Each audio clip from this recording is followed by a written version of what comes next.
ay maghanap buhay po ngayon. Kagaling kanina ang pagkuha ko po ng motion. Ngayon po nagpahinga po lang ako at maghanap buhay naman.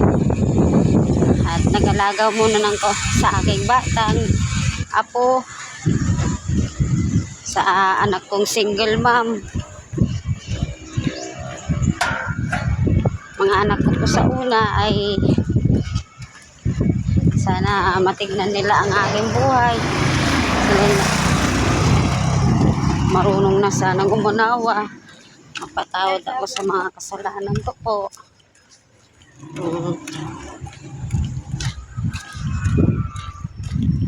Ngayon, iniisip ko po paano mabuhay ng marangal na buhay.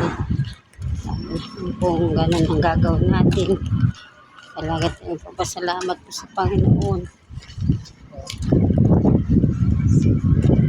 I will get that soon again. So please subscribe po, and then you like and share. Yes.